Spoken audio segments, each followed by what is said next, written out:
Se lo voy a dar. No consideren que pues en la presentación y todo eso pues se nos lleva un tiempo. Ahorita van a tomar su café. Entonces, hermanos, todo tiene su tiempo. Como líderes, hermanos, como líderes nosotros tenemos sumamente necesario la paciencia. Y tan difícil, ¿verdad? Que le decimos a Dios, dame paciencia, pero dámela ya, ¿verdad? Pero no solamente para esperar en Dios, hermanos, también tenemos que ser pacientes con el equipo que estamos liderando. ¿Sí? Dios es paciente con nosotros. Nosotros tenemos que saber esperar el tiempo de Dios y nosotros debemos demostrar la misma paciencia con los que están a nuestro cargo. ¿Sí? Ser pacientes, comprensivos. ¿Sí? Para esperar en Dios debemos cuidarnos de no pecar, hermanos, también usurpando el lugar de Dios. A veces queremos arreglar asuntos por Dios, queremos ayudar a Dios. En nuestra impaciencia enredamos todo el asunto peor de lo que estaba. Por nuestra impaciencia metemos nuestras manos porque somos impacientes. Hay que tener cuidado con la impaciencia, hermanos. Y no metiéndonos en ministerios o liderazgos que no nos corresponden. A veces queremos ayudar al otro, queremos ayudar a aquel líder, y a lo mejor es con una buena intención, pero pues no nos corresponde, es la verdad, ¿verdad? Bueno, el siguiente, rechazo. Saúl tuvo una etapa que fue el rechazo. Bueno, pues en este caso el rechazo fue de parte de Dios, pero fue a causa de su desobediencia, ¿verdad? Y lo desechó como rey. Pero Saúl siguió como si todo estuviera bien. O sea, como si hubiera sido cualquier escudero que le hubiera dicho, tú ya no eres rey. Él siguió como si todo estuviera bien, como si no hubiera pasado nada. Como cuando a veces nosotros pecamos y seguimos nuestra vida como si no hubiéramos hecho nada mal. En lugar de ir y pedir perdón a Dios y dejar que Él trate con nosotros, pues su actitud fue tan necia, tan terca, tan testaruda, que no le importó el rechazo que Dios le había ya advertido. Dios lo reprendió y Él no le dio la importancia. Hermanos, cuando Dios nos llame la atención, pongamos atención, ¿sí? a su reprensión. Esto es muy delicado, hermanos. Según lo que estaba leyendo, cuando Saúl empezó a tomar una actitud de desobediencia, apenas habían transcurrido, hermanos, 2 años de su reinado. 2 años de su reinado. O sea, a mí me sorprendió porque me parece muy poco tiempo para que inmediatamente él empezara a caer en esos pecados tan tremendos. ¿Sí? 2 años. Siguiente etapa de limitación, la impulsividad. O sea, era muy impulsivo. En una forma imprudente y sin pensar hizo un juramento que casi le costó la vida de su hijo Jonathan. ¿Sí? Fue muy impulsivo. ¿Cuál fue ese juramento? Pues que, mira, hermanos, esta es una historia muy larga, la voy a resumir lo más que pueda. Pero si a alguno le interesa leerla, está en 1 Samuel 14, 24 al 30. O léase todo el capítulo 14, está bien interesante la historia. Estaba en una recia batalla, en una fuerte batalla, el pueblo de Israel, ¿sí? Y en ese tiempo era bien dura porque incluso el ejército de Israel no tenía espadas. Los únicos que tenían espadas y lanzas era el rey, Jonathan su hijo, y los demás pues con lo que agarraran era la pelea. Bueno, estaba tan dura y Jonathan tuvo un acto muy heroico. Mató a 20 del lado contrario, creo que todavía eran los filisteos. Mató a 20 en una, creo, como entendí, era como en una cima, en un collado, en un espacio muy pequeño. Tuvo una pelea mano a mano y Jonathan mató a 20 de los filisteos. Esto atemorizó al ejército y se sintieron pues casi vencidos. O sea, fue una victoria muy importante, clave para el pueblo de Israel, lo de Jonathan. Después Jonathan terminó con esto y anduvo todavía muchas batallas, luchando muchas batallas, mientras Saúl estaba escondido entre cuevas con otros soldados. Tenía otra vez el temor, mientras su valiente hijo Jonathan peleaba las batallas. Tan temeroso estaba Saúl que hizo un juramento que dijo, como si él estuviera luchando muy fuerte, dijo: hasta que no haya cobrado yo venganza sobre mis enemigos, todos se ponen a ayunar, nadie va a comer nada hasta que yo me vengue de mis enemigos. Ese juramento hizo el rey Saúl. Este juramento no lo había escuchado Jonathan, ¿sí? Porque estaban en diferentes lugares. Entonces fueron días y días de lucha. Entonces Jonathan, junto con varios que traía del ejército, andaban por los bosques y entraron a un área específica donde, dice la Biblia, escurría la miel.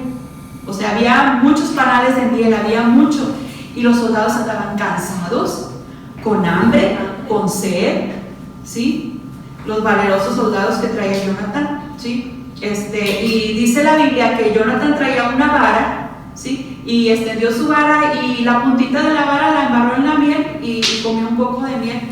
Y alguien lo vio y le dijo: ¿qué has hecho? Tu papá hizo un juramento que el que coma antes de que él gane la batalla va a ser maldito y va a morir. Y pues Jonathan le dijo: pero ¿cómo va a ser que mi padre haya hecho eso? En otras palabras, ¿verdad? Le dijo: pues si yo apenas comí un poquito y mis ojos se aclararon y yo cobré la fuerza, la vitalidad, ¿cómo es posible que mi padre haya hecho eso? Bueno, este fue el juramento tan loco que hizo Saúl, ¿sí? Que le por su impulsividad, por querer verse, yo creo, muy espiritual, poniendo a todos los soldados a ayunar en plena batalla. Exactamente, cuando lo que necesitan los soldados es la vitalidad, ¿verdad? La fuerza, y sobre todo Jonathan, que era el que había estado de verdad enfrente de la batalla. Y es una historia muy interesante que termina muy bien. Ya no les cuento más porque no lo mataron, ¿verdad? Pero está muy interesante cómo, en pocas palabras, el pueblo defendió a Jonathan, porque Saúl estaba dispuesto a matar a su hijo. Dijo: no importa que sea mi hijo, si él desobedeció y rompió el juramento, pues que lo maten a él, a su propio hijo, ¿sí? Entonces, pero el pueblo amaba a su príncipe Jonathan y le dijo: no, pero si él es el que ha luchado por nosotros, él ha ganado batallas, no es posible. Y no lo permitieron. Si no hubiera sido por el pueblo, Saúl hubiera mandado a matar a Jonathan, solo para quedar bien, para decir que, aunque sea mi hijo, que lo mate. Era realmente un hombre muy impulsivo. Por eso la Biblia dice: todo hombre sea pronto para oír, tardo para hablar, tardo para airarse, ¿verdad? Siguiente, fraude. Una etapa en la vida de Saúl. Hizo un fraude, una vez más, involucrando a su propia familia. ¿A quién involucró en esta ocasión? Sí. ¿Cómo se llamaba? Mical. Ofreció a su princesa, ¿sí? Al parecer ofreció primero a la más grande, a Merab, pero después le dio a Merab a otro hombre. Y entonces dijo: bueno, pero todavía me queda Mical. Entonces Mical va a ser el premio para el que mate, para el que venza a los filisteos, ¿verdad? Sí. Saúl usó a Mical como soborno al ofrecerla a David como esposa si vencía a los filisteos. Pero la intención de Saúl ya era matar a David, todavía no era rey. Hermanos, pienso, muchas veces vemos a Mical como, iba a decir una palabra, pero no, pues la vemos mal. Una villana. Una villana. Sí, villana, pero también como engreída, porque ustedes saben que menospreció a David en su corazón porque él se puso a alabar a Dios, danzó, y la vemos como que muy engreída, hermanos. Pero a esta mujer, a esta jovencita, su padre prácticamente le destruyó la vida. Si realmente nos ponemos a pensar, hermanos, le destruyó la vida a su hija, porque estoy segura, hermanos, que ella se sintió usada. Fue la segunda opción de su padre. Como no le dieron, como Merab no fue dada a David, entonces quedaba ella, ¿verdad? Y fue entregada a David. Pero después pasaron muchas cosas en la historia. Después le es quitada a David y se la dan a otro. Y luego David, pues también por otras influencias le es quitada a Mical de ese esposo que tenía y se la quieren volver a mandar a David por estrategias políticas. O sea, ya va Mical de aquí para allá, de aquí para allá. Y la Biblia nos dice que Mical amaba a David. Era una princesa, seguramente hermosa, amaba a David y amaba a su esposo, pero no tuvieron misericordia de ella y la traían de un hombre a otro, hermanos. Realmente fue usada. Su padre hizo un fraude en base a su hija, al grado que yo creo que todo esto que vivió Mical endureció su corazón, al grado de que, a pesar de que amaba a David, lo menospreció en su corazón en cierto momento de su vida.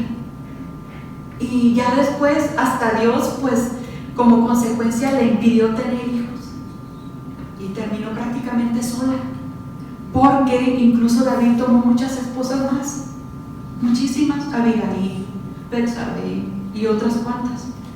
Realmente la historia de Mical es para reflexionar, es triste, y a manos de su padre, muy triste, es un fraude, fue un límite en la vida de Saúl. Siguiente, celos. Él tuvo celos pues para con David, ¿verdad? Ya sabemos cómo acabó esta situación. Es muy delicado, hermanos, que nosotros tengamos celos o envidias, ¿sí? Tenemos que cuidar mucho este aspecto, ¿sí?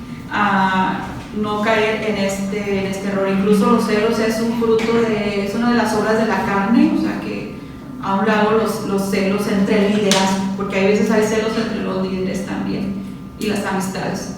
Siguiente y última, el enojo. El enojo en Saúl lo podemos ver las veces que intentó matar a David. Estaba enojado porque las doncellas cantaban: Saúl mató a 1000, David a sus 10,000. ¿Sí? El enojo entre nosotros como líderes, hermanos, también es una cosa de mucho cuidado. Proverbios 29:11 dice: el necio da rienda suelta a su ira, pero el sabio la reprime. Debemos ser sabios y reprimir la ira, ¿sí? Hermanos, acuérdense que Dios nos da permiso, digamos, de airarnos, pero no caer en pecado, ¿verdad? La mayoría de las tapas de Saúl tenían que ver con la debilidad de su carácter, ¿sí? Desafortunadamente, el rey Saúl estaba más preocupado por las apariencias que por pulir su carácter como líder. Aunque fue desechado como rey, él todavía estaba preocupado de quedar bien delante de los ancianos. 1 Samuel 15:30, ahí lo tienen en su folder, dice: yo he pecado, Dios, suplicó a Samuel, yo he pecado, pero te ruego que me honres delante de los ancianos de mi pueblo y delante de Israel. ¿Ven, hermanos? Creo que este no fue un arrepentimiento sincero. Le preocupa, él decía: sí, yo he pecado, pero antes de que te vayas, por favor, háblale bien de mí a los líderes de Israel. Hazme quedar bien, por favor, no te vayas, le dice a Samuel. O sea, que le interesaba más las apariencias, su carisma, que el hecho de que su carácter debería ser cambiado por Dios. ¿Okay? Y lo último, puesto que nunca quitó las tapas de su liderazgo, Dios lo sacó del trono de Israel. ¿Okay? Bueno, y aquí vamos a hacer una pausa para que un tiempo de refrigerio.